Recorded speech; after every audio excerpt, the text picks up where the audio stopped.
I know I might have shocked everybody when I talked about Donald Trump and how he could go a long way towards sort of minimizing. I certainly will never say resolving, but it's at least to some degree minimizing the kind of things that we witnessed transpire with Robert Brooks, courtesy of correctional or New York City correctional officers who murdered him.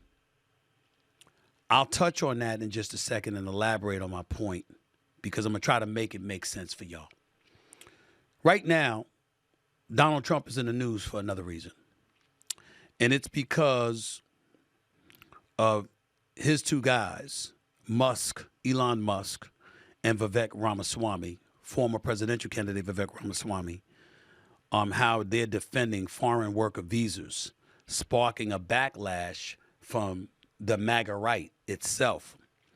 According to a report reading right here from CNN, social media posts by Elon Musk and Vivek Ramaswamy arguing in favor of expanding the visa program for highly skilled workers have set off a debate among supporters of President-elect Donald Trump over how the program should fit into the incoming administration's aggressive immigration agenda.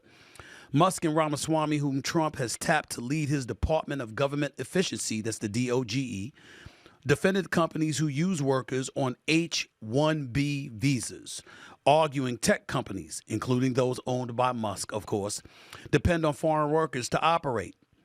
But the message rankled some of Trump's most loyal defenders who expect his administration to crack down on immigration and promote American workers. Trump restricted access to foreign worker visas during his first term and has targeted the H-1B program in past remarks. But during the 2024 campaign, Trump signaled openness to giving some foreign workers legal status if they graduated from a U.S. university. Musk actually compared the situation to sports. Listen to this quote from Elon Musk. "If you want your team to win the championship, you need to recruit top talent wherever they may be. That enables the whole team to win," Musk wrote on X, which obviously he owns. "I am referring to bringing in via legal immigration the top 0.1% of engineering talent as being essential for America to keep winning." This is what Musk wrote in another post on Thursday. "Thinking of America as a pro-sports team that has been winning for a long time and wants to keep winning is the right mental construct." Ladies and gentlemen, I got to tell you, I have no problem with that. I have no problem with that whatsoever. We don't want open borders because we don't want more than 12.5 million people just coming into the country illegally. Fair enough. We certainly don't want folks, the very few of them who are criminals, into the country. But we don't want open borders. But that doesn't mean we don't want folks to come through the border legally. It doesn't mean that we don't want our society to continue to be the gorgeous mosaic that we've been known to be. America's the land of opportunity. And if you have people from foreign nations that are incredibly bright and add a lot to technology and other forms of business in this world that promotes and provokes employment for a bevy of other American citizens and beyond in this country, why would we not do that? Why would we not do that? Especially if you're talking about them being some of the top engineers in this world. Why would we want to keep them out of America? I totally agree with Elon Musk about that. It makes perfect sense. It really, really does. And oh, by the way, the number that he threw out there is 0.1% of the top engineers. That's not hurting anybody.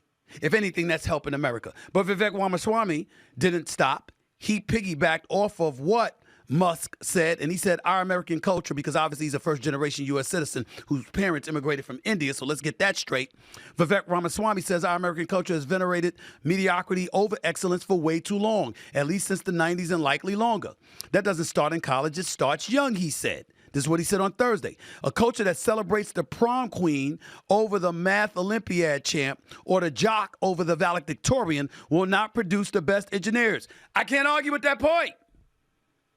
That makes perfect sense. That makes perfect sense. Now, here's where it gets tricky. And this is what we got to think about when it comes to Trump. And there is simply no way around this. It's a great discussion. Because the reality is that it's something that's open for debate. there's reportedly fraud in the H-1B visa program, and it was said to need major reform. This is according to the reports, not me. But America wants the world's top talent, and Trump wants to stay number one, right? So how can you be number one without top talent? You got to balance that, you got to balance that message with an America First message. That's a tough thing to do. America First versus America First, people already living and born here. Which one is it? America First instead of in terms of the country, or America First instead of the MAGA right? Who voted for you to think about American citizens first?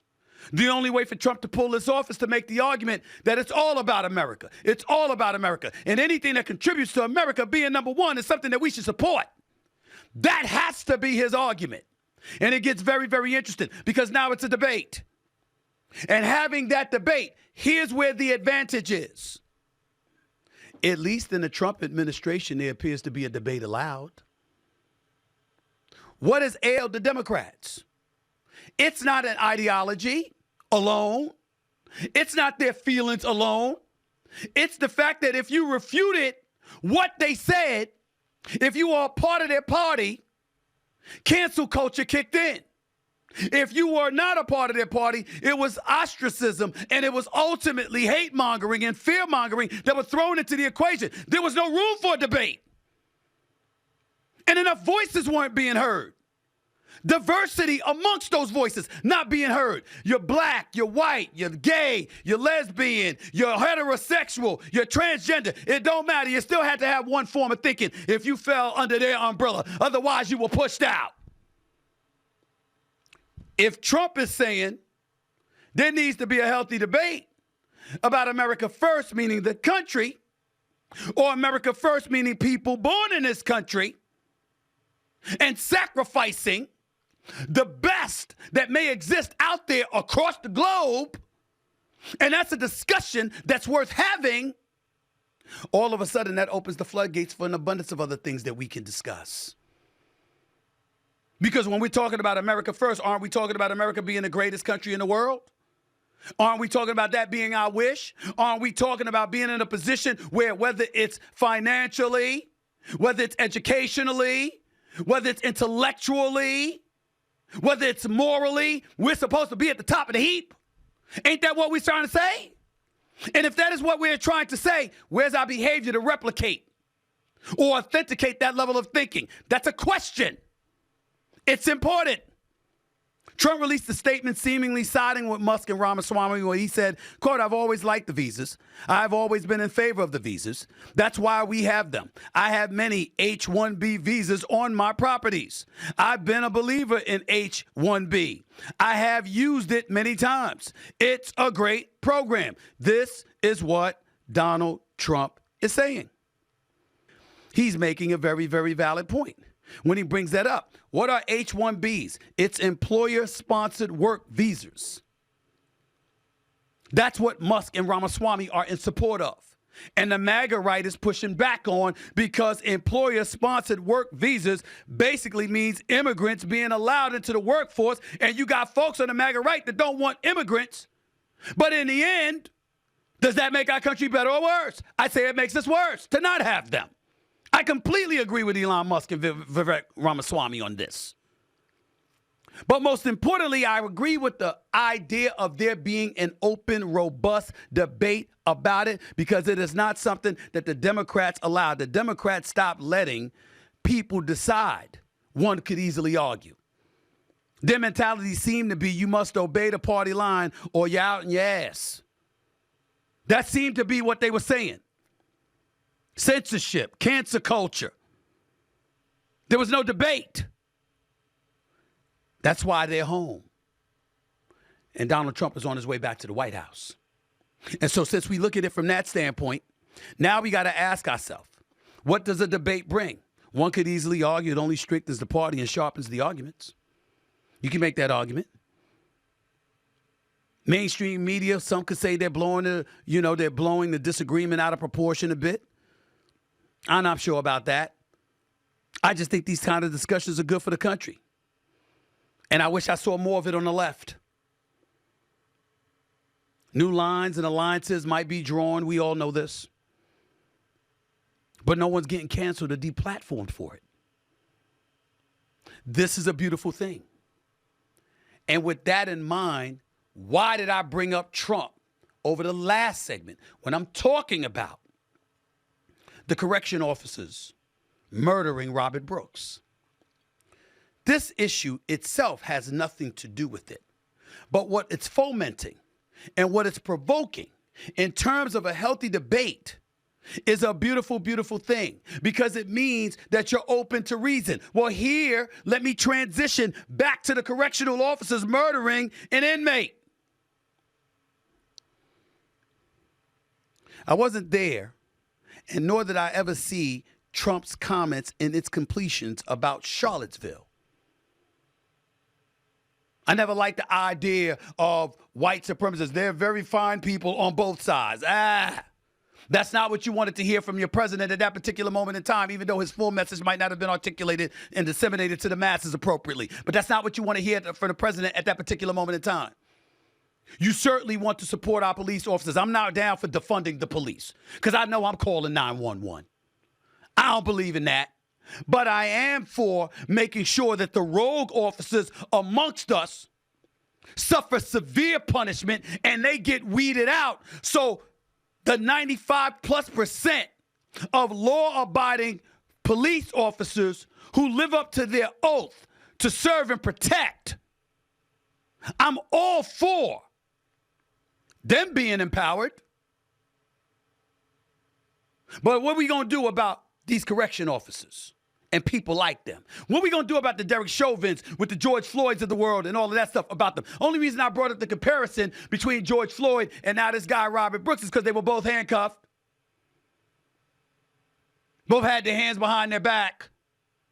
Derek Chauvin had his knee on George Floyd's neck while several correctional officers were beating the living hell out of Robert Brooks, beating him to death. Both were tortured.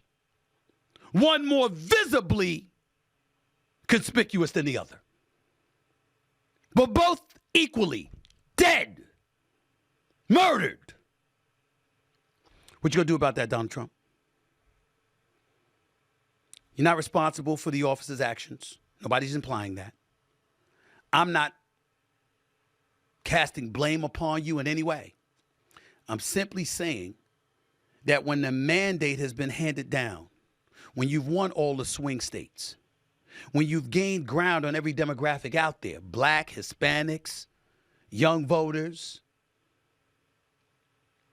when you've gained ground and inroads, when you have this kind of mandate handed to you on a silver platter, where nobody cared about the impeachments and nobody cared about the convictions, and they bought everything that you were selling in terms of this being politicized and all of this other stuff, and now you're going back in office as the 47th president of the United States of America, clearly with a mandate, but clearly with more power because you got the House and the Senate, and you got a damn near cult following that's so profound and so potent and so strong that the politicians on your side are scared to go against you, which means the vast majority of the times they're going to do what the hell you say. You going to take advantage of this moment, Donald Trump? I'd like to see Donald Trump call for those officers to be arrested, or those correctional officers to be arrested and indicted. I'd like to hear Donald Trump say there is no place in our society for such heinous acts like that. He doesn't give a damn what uniform you're working. His support is applicable to law-abiding law enforcement officials who live up to their oath to protect and serve, not to be criminals themselves. You can do it in all likelihood with your H-1B program. You can do it in all likelihood when it comes to tariffs. You could do it in all likelihood when it comes to a plethora of other issues. How about this? There's violence in the streets of America. You want to make sure those people are dealt with. Fair enough. But you don't support a dude being handcuffed and beaten to death by correction officers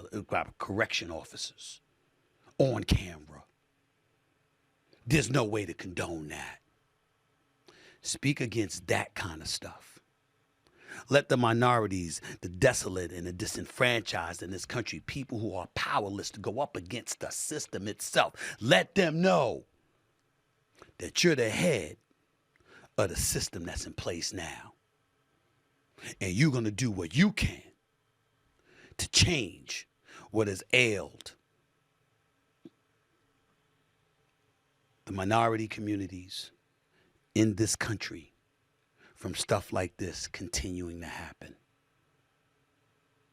You got a chance, Donald Trump. You got a chance to get even more Democrats to shift over to the center and possibly even over to you. If you make sure that your mentality of that strong arm of the law applies to all corruption, not just those who voted against you, in all likelihood. Just a thought, something to consider as the new year 2025 approaches, and you're, as of right now, about 23 days removed from entering the White House again as the President of the United States.